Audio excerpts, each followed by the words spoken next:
নমস্কার, আমার অনুষ্ঠানে আমাদের সকলকে স্বাগত।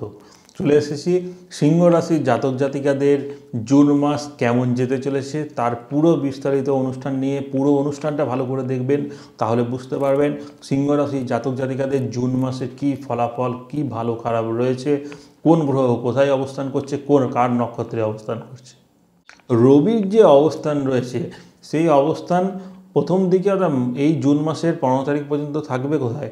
রবি থাকবে বৃষ রাশিতে, তারপর মিথুন রাশি, অর্থাৎ আপনার রাশির দশমে থাকবে প্রথম দুটো সপ্তাহ, তারপরের দুটো সপ্তাহ, শেষ দুটো সপ্তাহ আপনার রাশির একাদশে থাকবে। এর ফলাফল কি হতে চলেছে?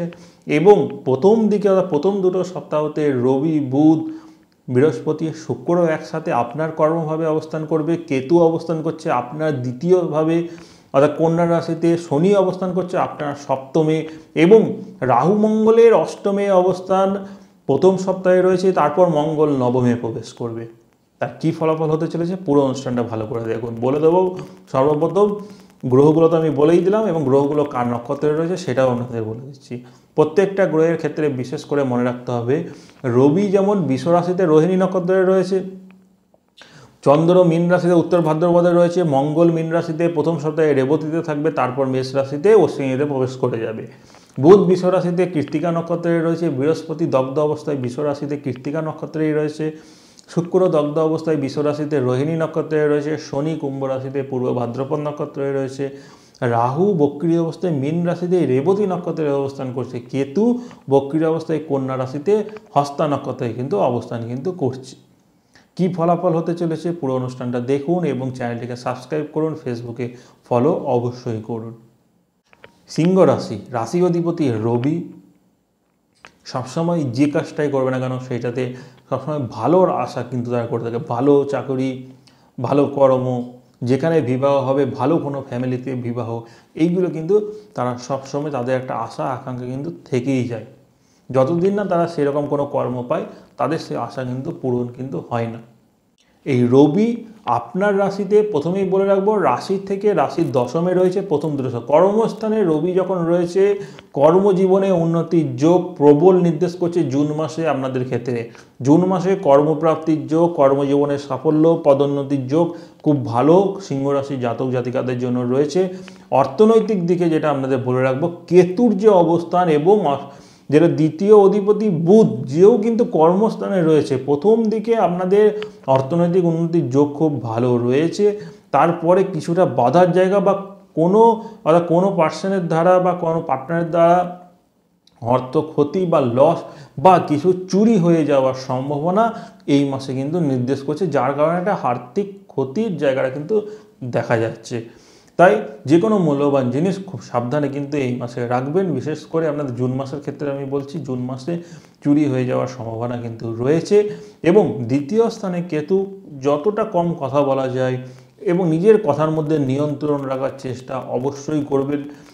তার সাথে আপনাদের বলে রাখবো, শনির সপ্তমে অবস্থান রয়েছে। সপ্তমে শনি অবশ্যই মূল ত্রিকোণভাবে ব্যবসাতে ভালো লাভ নির্দেশ করে। শনি সংক্রান্ত ব্যবসা করলে লাভ অবশ্যই পাবেন, এবং কর্পোরেট সেক্টরে চাকরিতে পদোন্নতির যোগ বা কর্মজীবন খুব ভালো শুভ যোগ রয়েছে। যারা কর্ম এখনও পর্যন্ত পাননি, অবশ্যই কর্মের জন্য যারা চেষ্টা করছেন, পরিশ্রম করছেন যে চাকরি আমাদেরকে পেতেই হবে, তাদের যদি দশা অন্তর্দশা সাপোর্ট করে, তাহলে অবশ্যই কর্মপ্রাপ্তির যোগ জুন মাসে আপনাদের রয়েছে। প্রথম সপ্তাহটা শুধুমাত্র মনে রাখতে হবে, অষ্টমে রাহু মঙ্গল একসাথে দুর্ঘটনা, অ্যাক্সিডেন্ট বা রক্তপাতের প্রবল সম্ভাবনা দিয়ে থাকে।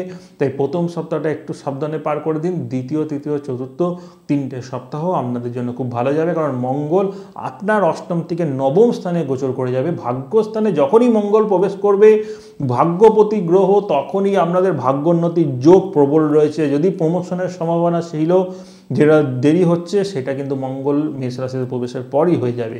মঙ্গলের মেষ রাশিতে অবস্থান আপনাদের ক্ষেত্রে ভালো উন্নতির যোগ রয়েছে। বিদেশ থেকে উন্নতি বা দূরের যাত্রার ক্ষেত্রে সাফল্য, এখানে তীর্থক্ষেত্রটাও আপনাদের ক্ষেত্রে নির্দেশ করে অবশ্যই।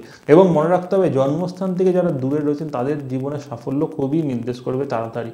আমি দেখবেন প্রত্যেকটা রাশিতেই এই বাড়ির কাছে বা দূরের নিয়ে কিন্তু আমি বলে থাকি। এখানে কিন্তু দেখার একটা প্রয়োজন আছে, আমাদের জন্ম ছক এবং বাড়ির বাস্তু কী রয়েছে, তার সাথে আপনাদের খুবই একটা জোরালো যোগ কিন্তু থাকে, যার ফলে কিন্তু প্রভাবগুলো আমাদের দিয়ে থাকে ভালো খারাপ।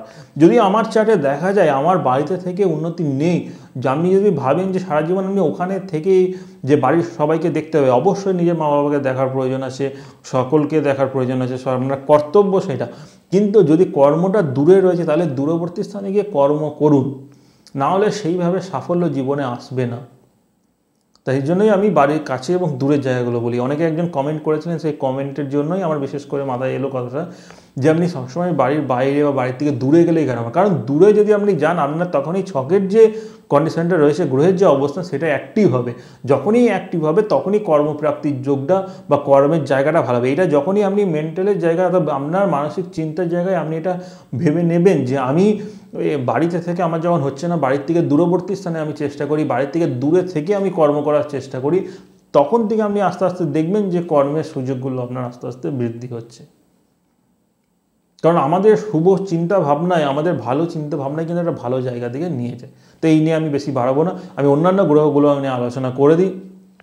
আপনার ক্ষেত্রে কর্মজীবনে যেটা আমি বলেছি, দূরবর্তী স্থানে গেলে সাফল্য নির্দেশ করছে, এবং আপনার কর্মভাবে বুধ, বৃহস্পতি, রবি, শুক্রের অবস্থান। রবিকে আমি প্রথমেই বলে দিয়েছি যে রাশি অধিপতি রবি কর্মে থাকলে কী প্রভাব দিয়ে থাকে, তার সাথে বৃহস্পতি সরকারি চাকরিও দিয়ে থাকে, বা যে কাজটাই আপনারা করছেন সেটা ভালো পদোন্নতি শুভ যোগ দিয়ে থাকে, বা উচ্চ প্রতিষ্ঠানেও চাকরির যোগ দিয়ে থাকবে। এবং শুক্র বুধেরও অবস্থান, বিশেষ করে ব্যাংকিং সেক্টরে আপনাদের বর্তমান সময়ে ভালো সুযোগ রয়েছে, বা আইটি সেক্টরে আপনাদের কাজের জায়গা কিন্তু রয়েছে সিংহ রাশির জাতক জাতিকাদের। একাদশপতি গ্রহ দশমে অবস্থান করছে। এই মাসটা কর্মজীবনে উন্নতির ক্ষেত্রে খুব শুভ একটা যোগ কিন্তু অবশ্যই সিংহ রাশির জন্য রয়েছে। সিংহ রাশির জাতক জাতিকাদের দৃষ্টিগুলো নিয়েও আমি আলোচনা করে দেবো, দৃষ্টির প্রভাবগুলো কী রয়েছে। সর্বপ্রথম বলে রাখি, আপনার রাশি থেকে সপ্তমে শনি রয়েছে, শনি আপনার রাশিতে দৃষ্টি দিচ্ছে। তাই বর্তমান সময়ে সৎভাবে থাকার চেষ্টা করুন, সৎভাবে থাকলেই আপনি সাফল্য জীবনে অবশ্যই পাবেন। শনির তৃতীয় দৃষ্টি আপনার রাশির নবম স্থানে, ভাগ্যস্থানে রয়েছে। পিতার অসুস্থতার জায়গাটা কিন্তু বর্তমান সময়ে নির্দেশ করছে, বিশেষ করে পায়ে চোট আঘাত লাগার জায়গা, এগুলো কিন্তু দেখা যাচ্ছে।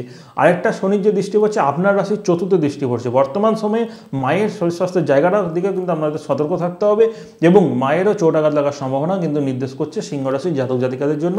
পরিবারের দিক থেকে আমাদের ক্ষেত্রে বলবো, পরিবারেও একটা ছোটোখাটো অশান্তি, মতবিরোধের জায়গাও কিন্তু দেখা যাচ্ছে। কারণ কি? কারণ এই যে বৃহস্পতি, রবি, বুধ, শুক্রের সপ্তম দৃষ্টিগুলো আপনার পরিবারের জায়গায় পড়ছে। সব দৃষ্টিগুলো কিন্তু সপ্তমে দৃষ্টি, মানে আপনার রাশি চতুর্থে দিচ্ছে, সবার সপ্তম দৃষ্টি। চতুর্থভাবে যখন সবার দৃষ্টিগুলো থাকে, পরিবারে একটা মতবিরোধ অশান্তির জায়গা নির্দেশ করে। কিন্তু আপনারা বর্তমান সময়ে যদি পরিবারের সকলে মিলে কোনো আধ্যাত্মিক স্থানে বা তীর্থক্ষেত্রে আপনারা ভ্রমণে যান, কোথাও পুজো দিয়ে আসুন, দেখবেন আপনাদের এই জায়গাগুলো সমস্যার সমাধান কিন্তু হয়ে যাবে সিংহ রাশির জাতক জাতিকার। এরপর আপনাদের বলে রাখবো বৃহস্পতির যে দৃষ্টিগুলো রয়েছে, বৃহস্পতির পঞ্চম, সপ্তম, নবম। সপ্তম দৃষ্টি আমি বলেছি আপনার চতুর্থে পড়ছে, পঞ্চম দৃষ্টি দ্বিতীয় পড়ছে আপনার। দ্বিতীয়ভাবে বৃহস্পতির দৃষ্টিটাকে শুভ ধরা হয়, কারণ অর্থনৈতিক উন্নতিতে ভালো যোগ এই বৃহস্পতি আপনাদের নিয়ে আসবে এই মাসে বিশেষ করে। এবং বৃহস্পতির নবম দৃষ্টি আপনার রাশি থেকে ষষ্ঠ স্থানে, কর্মস্থানে রয়েছে। যারা চাকরি করছেন, চাকরির জায়গা উন্নতির যোগ, পদোন্নতির যোগ অবশ্যই রয়েছে বৃহস্পতির কারণে। আরেকটা জিনিস আমাদের বলে রাখি, এই যে গ্রহগুলোর অবস্থানগত ফলাফল এবং দৃষ্টির ফলাফলের মধ্যে অনেকটা পার্থক্য দেখা যায়। বিশেষ করে আপনাদের মনে রাখতে হবে, রাশিগত নামের রাশি বা চন্দ্রের অবস্থানগত ফলাফল থেকে এগুলো কিন্তু বিচার করবেন আপনারা। জন্মছকে যদি বর্তমান সময়ে দশা অন্তর্দশা ঠিক নেই, খারাপ চলছে, তখন কিন্তু এইগুলো কিন্তু সঠিকভাবে মিল কিন্তু হবে না। আপনাদের গ্রহগত যে মঙ্গল এবং রাহু রয়ে গেল, তাদের দৃষ্টিগুলো নিয়ে আমি বলে দেবো। কারণ রাহু মঙ্গলের অবস্থান, প্রথমে আমি বলেছি মঙ্গল প্রথম সপ্তাহটা থাকছে মীন রাশিতে। আমি দ্বিতীয় সপ্তাহ থেকে দৃষ্টিগুলো ফলাফল বলে দিচ্ছি। মঙ্গল যখন আপনার দ্বিতীয় চলে আসবে, অর্থাৎ বিশেষ করে মানে আপনার রাশি থেকে নবমে চলে আসবে, মানে মেষ রাশিতে, তখন কিন্তু মেষ রাশিতে মঙ্গল বসে থেকে আপনার দ্বাদশে একটা দৃষ্টি পড়বে। চতুর্থ দৃষ্টিটা মঙ্গলের দ্বাদশে যখনই দৃষ্টি পড়বে, তখন কিন্তু আপনাদেরকে দূরবর্তী স্থানে যাত্রা অবশ্যই করা উচিত। দূরবর্তী স্থানে যাত্রা করলে আপনাদের ভালো লাভ নির্দেশ করবে। বাড়িতে থাকলে কিন্তু দুর্ঘটনা, অ্যাক্সিডেন্টের যোগ এগুলো কিন্তু নির্দেশ করবে সিংহ রাশি জাতক জাতিকাদের ক্ষেত্রে। আরেকটা মঙ্গলের দৃষ্টি পড়ছে আপনার রাশির তৃতীয় স্থানে, তৃতীয় স্থানেও মঙ্গলের দৃষ্টি নবমে থেকে আবার 12তেও, যেটা আমরা রাশি থেকে আমি বললাম। 3, 12, 9, 3, 9, 12 আমরা জেনারেলি বলে থাকি যে বিদেশ বা বাড়ির থেকে দূরবর্তী স্থানে যদি আপনারা যান, অবশ্যই জীবনের সাফল্য নির্দেশ করবে। আমি প্রথম থেকেই আপনাদের ক্ষেত্রে বলে আসছি, যেটা আপনাদের দেখাও যাচ্ছে বিচার করে, যে এই মাসটা আপনাদের এই বিশেষ করে ফলাফলগুলো নিয়ে আসতে চলেছে। মঙ্গলের অষ্টম দৃষ্টি পড়ছে আপনার রাশির চতুর্থে। দেখুন, চতুর্থে যখনই মঙ্গলের অষ্টম দৃষ্টি পড়বে, তখনই কিন্তু এই মতবিরোধ, অশান্তির জায়গা এগুলো কিন্তু নির্দেশ করবে। তাই বিশেষ করে এই মাসটাতে ক্ষেত্রে আপনাদের যেটা মনে রাখতে হবে গুরুত্বপূর্ণ, পরিবার নিয়ে সতর্ক থাকার প্রয়োজন রয়েছে। পরিবারের অশান্তির জায়গাগুলো রয়েছে, এই জায়গাটা ঠিক করার উপায় আমি বলে দিয়েছি, সেইগুলো আপনি করুন। এবং কর্মজীবনে খুব ভালো যোগ রয়েছে। কর্ম যারা করছেন বা চেষ্টা করছেন তারা অবশ্যই চেষ্টা করুন, ভালোভাবে চেষ্টা করতে হবে, সৎভাবে, যে আমাকে পেতেই হবে, এবং নিজের জন্মছকটা একবার বিশ্লেষণ করিয়ে অবশ্যই করবেন। তাহলে দেখবেন এই মাসে চাকরির সুযোগটাও আমাদের সিংহ রাশির জন্য খুব ভালো নির্দেশ করছে। এবং সিংহ রাশির জাতক জাতিকাদের বিশেষ করে আরেকটা জিনিস বলে রাখি, যাদের বিবাহের বর্তমান সময়ে কিন্তু যোগ প্রবল রয়েছে, বিবাহ হয়ে যাওয়ার সম্ভাবনাও কিন্তু নির্দেশ করছে। তো অনুষ্ঠানটি ভালো লাগলে অবশ্যই চ্যানেলটিকে সাবস্ক্রাইব করবেন, ফেসবুকে ফলো করবেন, শেয়ার কমেন্ট করে অবশ্যই জানাবেন। সকলেই ভালো থাকবেন, সুস্থ থাকবেন, নমস্কার।